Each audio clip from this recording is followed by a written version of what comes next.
الحمد لله الذي أبدع السماوات والأرضين والصلاة والسلام على من كان نبيا وآدم بين الماء والطين وعلى آله وأصحابه أجمعين وعلى كل ملائكة المقربين إلى يوم الدين وعلى عباد الله الصالحين برحمتك يا أرحم الراحمين. أما بعد فأعوذ بالله من الشيطان الرجيم. بسم الله الرحمن الرحيم.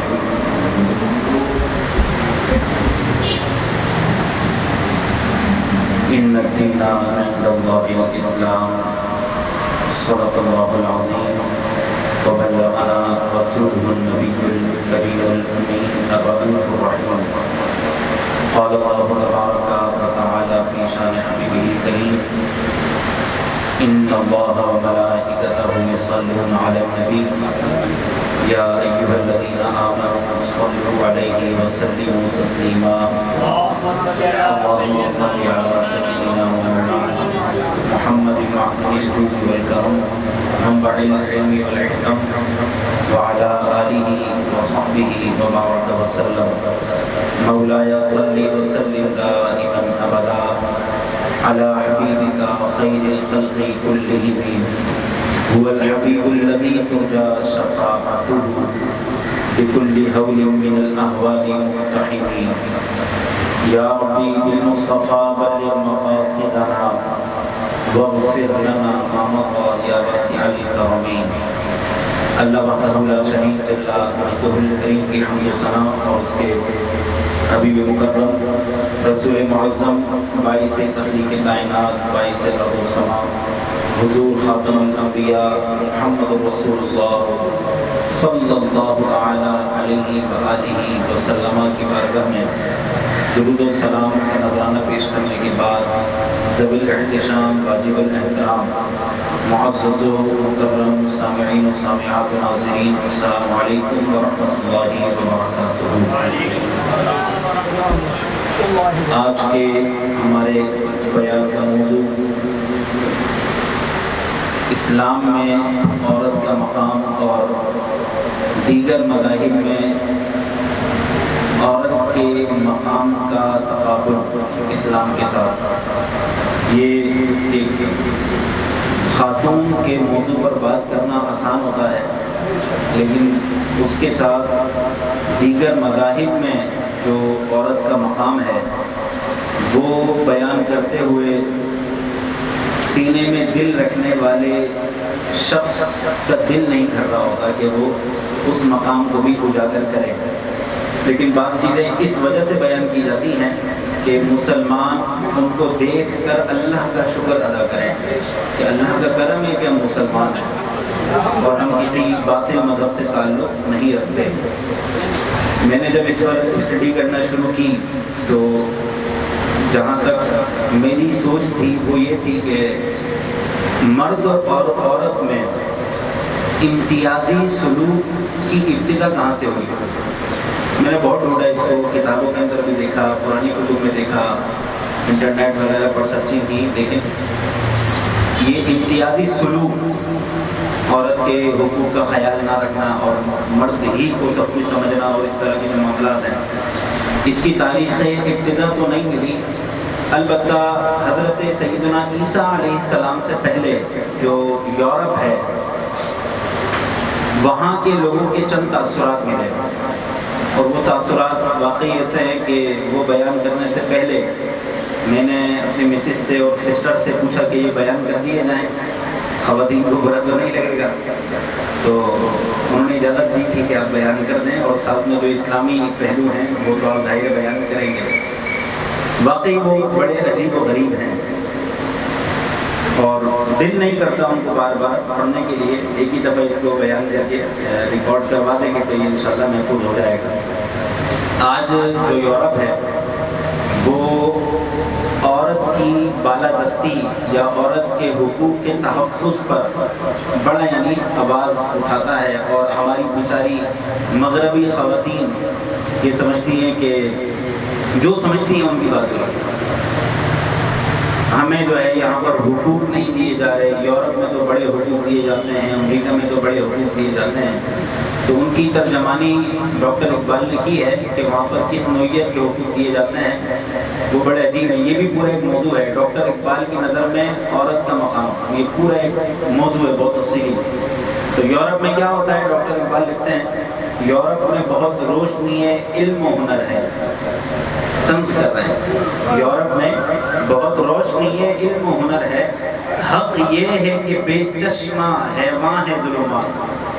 ان کے پاس کوئی چشمہ نہیں ہے, روحانیت کا, معرفت کا کوئی چشمہ نہیں ہے. تو بغیر اس چشمہ معرفت کے تو بندہ اندھیروں میں رہتا ہے. تو یہ کون سی روشنی ہے جس کو آپ کہہ رہے ہیں کہ یہ روشنی ہے؟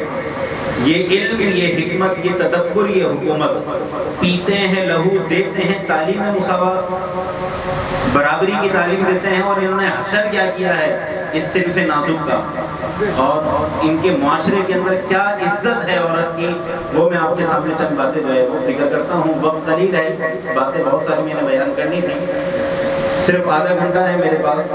حضرت عیسیٰ علیہ السلام سے پہلے جو افراد پائے جاتے تھے جو موجودہ کرسچن ہیں, انہوں نے رومی تھے, انہوں نے جو ہے حضرت عیسیٰ علیہ السلام کی دعوت کو قبول کر لیا تھا. تو حضرت عیسیٰ کی دعوت کے قبول کرنے سے پہلے ان کے کیا تصورات تھے ایک عورت سے متعلق, وہ سنیے. مختلف کتابوں میں یہ بات لکھی ہے کہ حضرت عیسیٰ علیہ السلام سے پہلے ان حضرات کے یہاں عورت کو بدقسمتی سے ایک حقیر شے تصور کیا جاتا. ان کے نزدیک عورت صرف ایک ماتحت مخلوق رہنے کے لائق تھی جو صرف افراد پیدا کرنے کے کام آ سکتی ہے اور کسی کام نہیں آ سکتی. یہ ایک بیہودہ انہوں نے بات کی کہ اس کے کوئی حقوق نہیں ہیں, اس سے صرف فوج کے افراد بڑھائے جائیں اور ریاست کے شہریوں میں اضافہ کیا جائے, اور اس کے علاوہ اس کو کوئی حقوق نہیں دینے. یہ ان کا کانسیپٹ تھا.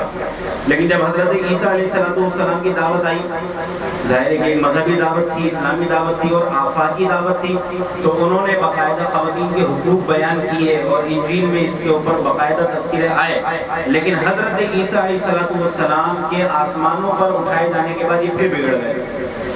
اور اب جو ان کا بگاڑ تھا, انہوں نے یہ بگاڑ حضرت عیسیٰ کی طرف منسوخ کرنا شروع کر دیا. تو ان کے دین میں تھا, یہ تو ان کے دین کو جو ہے لے کر ہم چل رہے ہیں.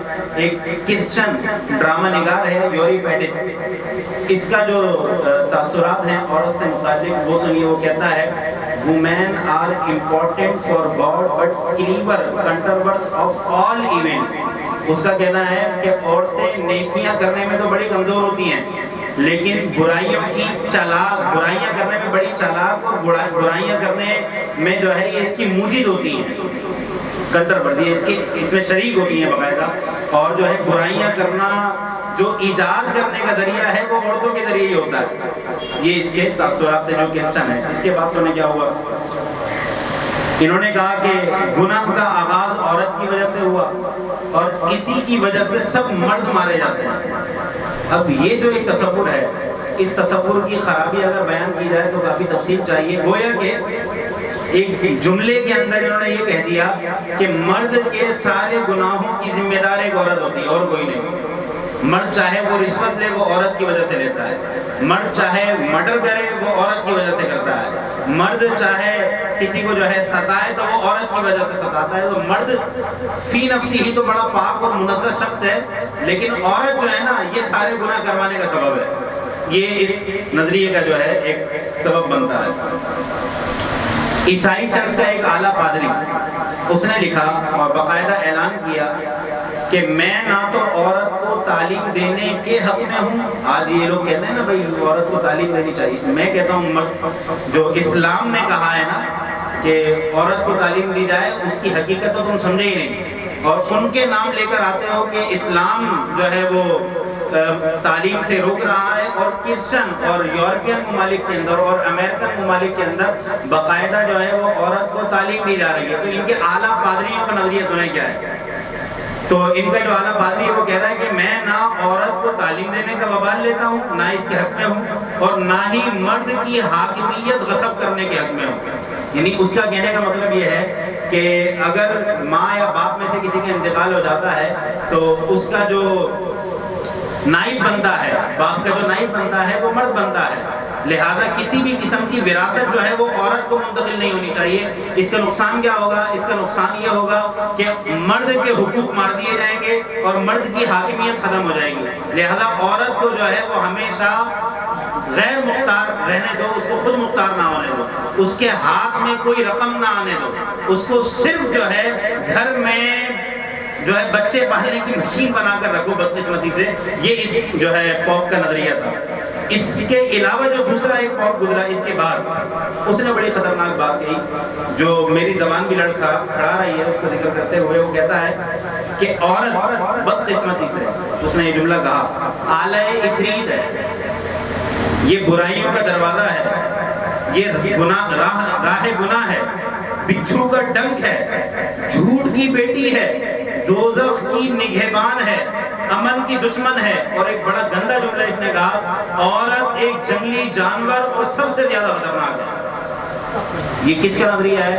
جو آج یورپین ممالک کے اندر مساوات کے علم بردار، یہ بھیڑیے ہیں، یہ مساوات کے علم بردار نہیں ہیں، یہ کھا جانا چاہتے ہیں عورت کو۔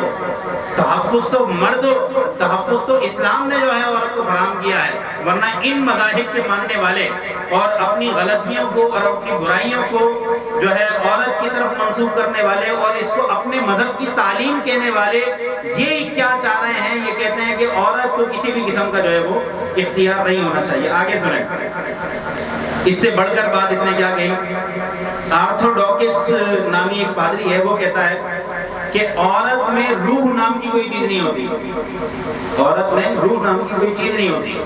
ایک اور جگہ سنیں، جب عیسائیوں کی، کرسچنوں کی ایک تقریب ہوئی امریکہ میں، تو انہوں نے جو ہے عورت کو اس تقریب میں عورت کو انسانی مخلوق ماننے سے انکار کیا باقاعدہ کہ یہ انسانی مخلوق ہی نہیں ہے۔ ایک اور جگہ سنیں، ایک جگہ کہا کہ عورت جو ہے چونکہ انسانی مخلوق نہیں ہے لہذا یہ کسی بھی مذہبی شے کو ہاتھ نہیں لگا سکتی، لہذا کسی بھی مذہبی شے کو، بائبل کو عورت نہیں چھو سکتی، اور جو مقدسات ہیں ان کے چرچ کے اندر ان مقدسات کو عورت چھو نہیں سکتی، اگر چھوئے گی تو وہ گنہگار ہو جائے گی، اور یہ ایک ناپاک شے جو ہے عورت کو انہوں نے بنا کر پیش کیا۔ آگے سنیں مزید کیا انہوں نے کہا۔ پرنسپل ڈونلڈ، اس کا کیا